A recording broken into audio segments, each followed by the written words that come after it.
Hello class 5, welcome back. Children, let me tell you the answers of your second assignment so that if there's any mistake from your part, you can correct it and rewrite the answer. Okay?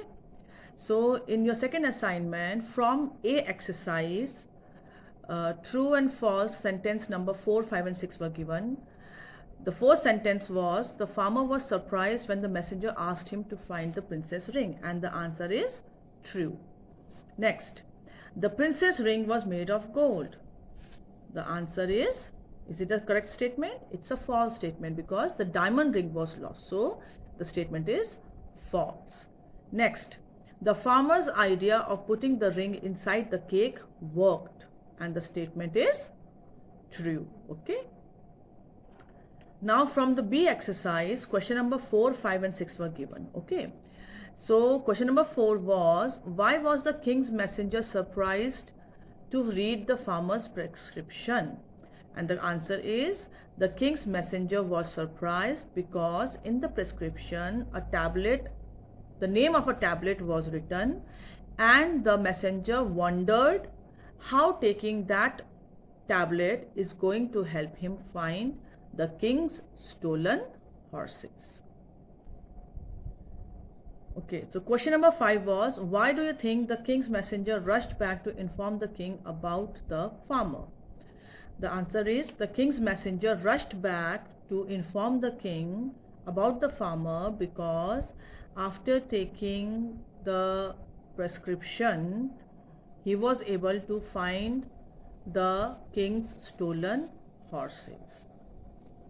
So he went to the king to inform him how the doctor helped him, how the farmer helped him find his horses.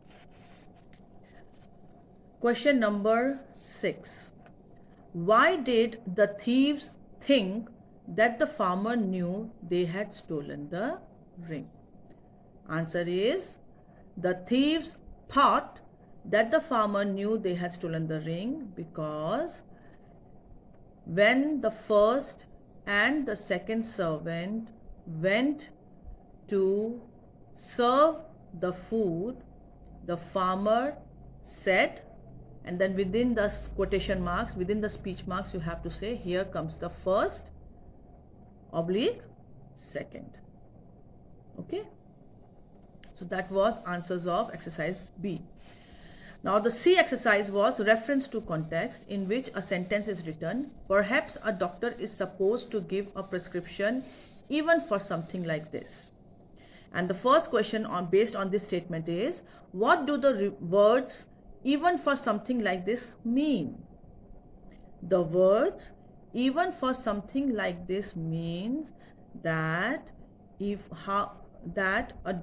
perhaps a doctor is supposed to give a prescription for finding people's stolen things. Okay?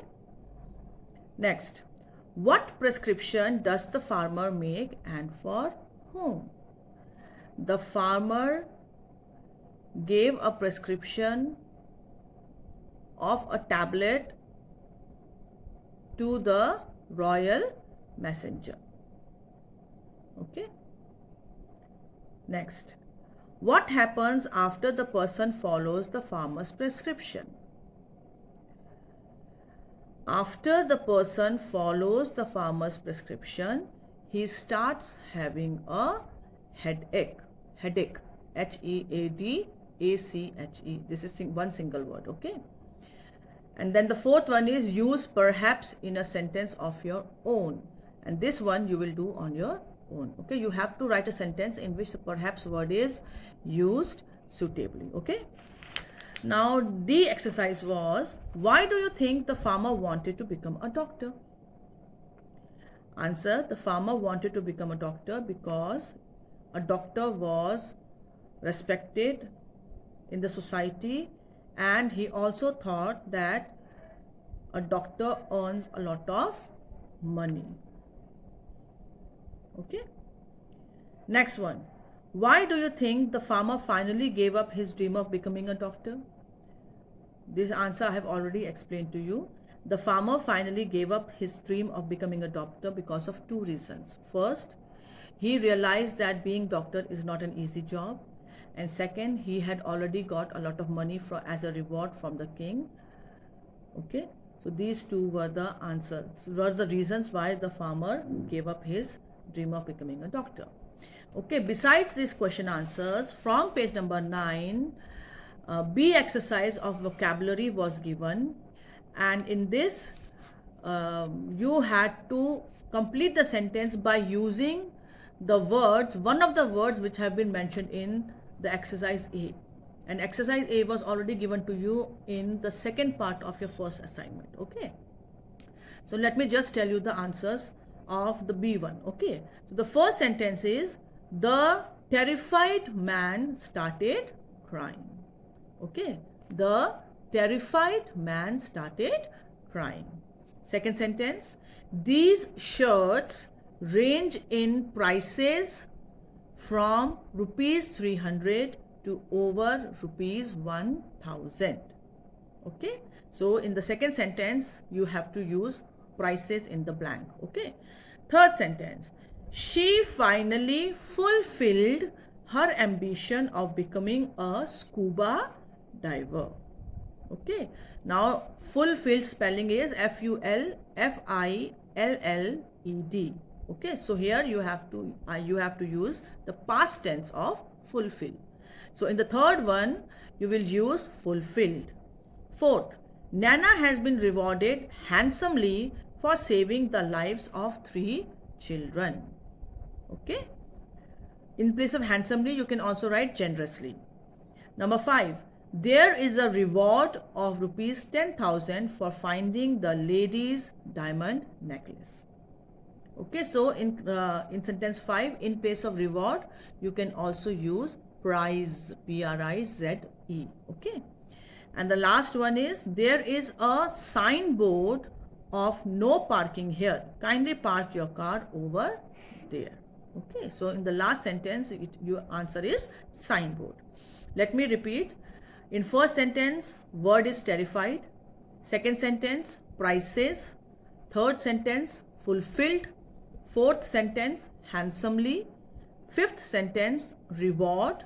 And sixth sentence, signboard. Okay, now from page number 10 also an assignment was given to you, and that belonged to the grammar portion. Okay, so the question was that there are few sentences, 8 sentences were written in exercise A, and you had to do 2 things in that. First, you have to identify which kind of sentence it was, and second, you had to correct the punctuation marks. Okay, now in class 4th also you have read about the types of sentences, and if you see in your grammar book,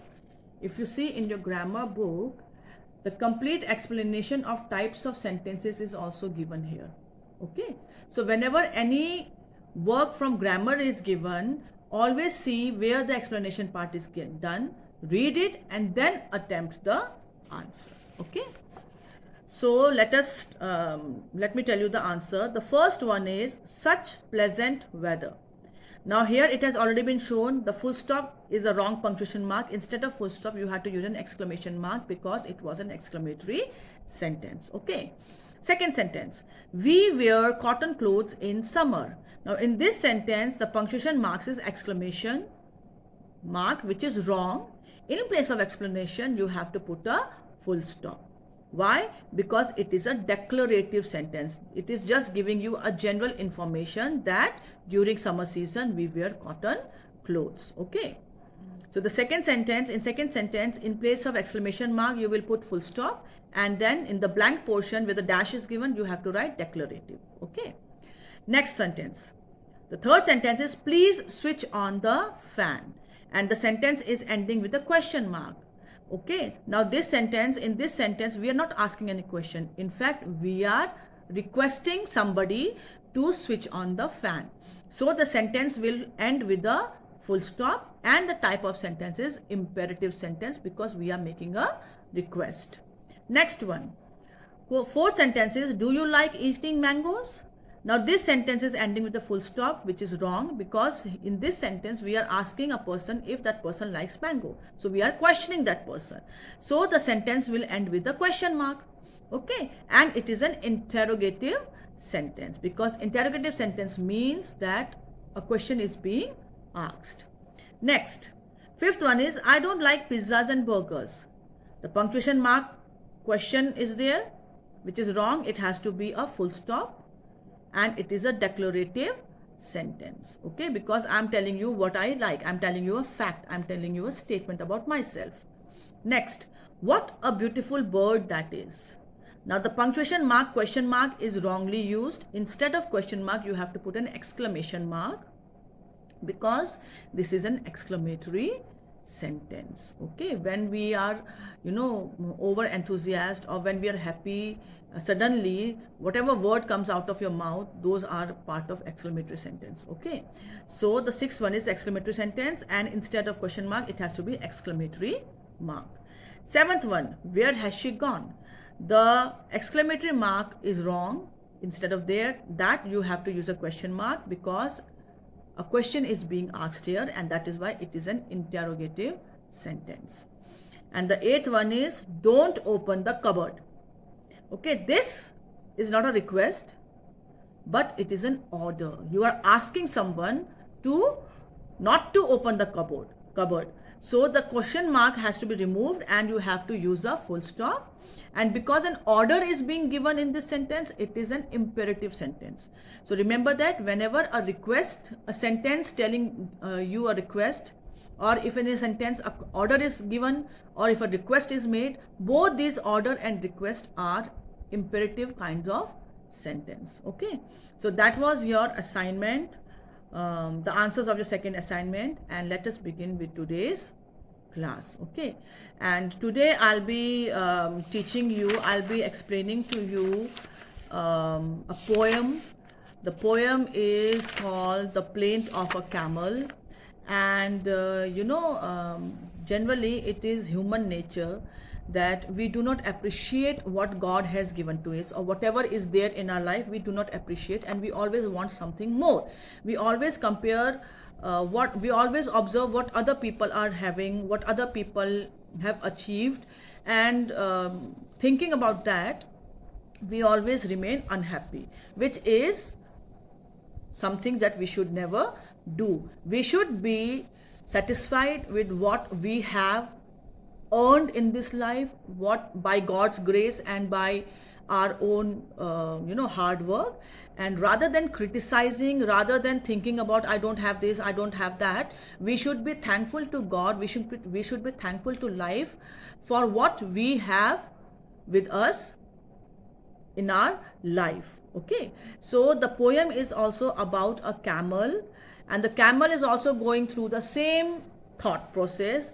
That is, the camel is not recognizing, the camel is not happy with what qualities he has, but he is more concerned about how the other animals are treated, how the other animals are fed, or how the other animals look, rather than being happy of how God has created it with many abilities which other animals do not have. Okay, so that is a poem.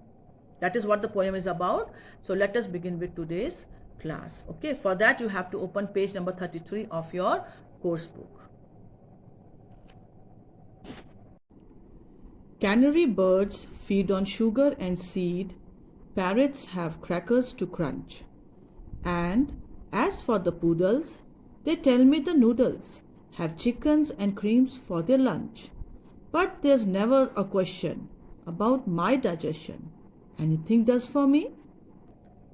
In the first stanza, the camel is comparing the food that is given to it versus the food that people give to other animals and birds when they keep them as a pet. The camel is saying that when people keep birds like canaries or parrots, they are given food which they eat happily. Okay, foods which are, good for the digestion, good for them, easy for them to digest, which are liked by those animals or those birds. That kind of food is given to them. For example, if a canary bird is kept as a pet, then people give it sugar and seed. If they keep a parrot as a pet, then they give it crackers for lunch. That is, cracker is a very hard dry biscuit, and when you chew on it, it produces that crackling sound. Okay, so that is why it's called a cracker. So the camel is saying that when people keep canary birds, they feed that bird sugar and seed. When they keep a parrot, they give it biscuit to eat. Similarly, when people keep dogs like a poodle, those dogs are given, chicken and cream in their lunch. And when it comes to me, that is camel, when it comes to a camel, people do not think twice before giving a camel anything, because people think that camel has got no problem with its digestion, so any food is going to go with camel. You can give anything to camel. So that is what camel is complaining about in the first stanza, that when it comes to my food, people do not take care or do not consider what I like the most, or what can be good for, my health or my digestion. When it comes to other animals, people are very careful that what to give them, what not to give them. But when it comes to a camel, they are very careless. They do not, care what kind of food is given to them, because they believe that, they have this belief in their mind that the digestion of camel is very strong, so you can give it anything to eat. So in the first stanza, the camel is complaining about its food. Cats, you are aware, can repose in a chair. Chickens can roost upon rails. Puppies are able to sleep in a stable, and oysters can slumber in pails. But no one supposes a poor camel dozes. Any place does for me? In the second stanza, the camel is complaining about its sleeping place, its resting place. The camel says that when people keep animals like cats, chickens, puppies, or even oysters, then they provide a proper structure or a proper place for these animals to rest, to sleep. But when it comes to a camel, no such specific structure or special place is made or provided to a camel to doze off. Doze off means to sleep. So the camel says when people keep cat in a house, chairs are there for cats to rest. A cat can go and sit on any chair and can relax there. When people keep a chicken or hens in their house or in their farm, then they build special structures like rails, poles for the chickens to rest upon it. And then when people keep, the camel also says, when people keep puppies as a pet in their house, then puppies are allowed to sleep in a stable also. Stable as such are places which are built for horses. Okay, but puppies are allowed to go there also. They are not stopped from going there, and that is why puppies can go anywhere. They can even sleep in a stable. And when it comes to oysters, for oyster people have huge buckets wherein they can easily relax, easily sleep. But when it comes to camel, nobody provides or nobody makes a special structure where a camel can go and relax. Why? Because people think that camel can doze off, camel can sleep in any place. It's a very rough and tough animal, so no need to build a special structure, or no need to provide a special hut sort of a thing or a shelter sort of a thing for camel to rest in. People believe that camel, being a sturdy animal, being a rough and tough animal, can rest anywhere, can sleep anywhere.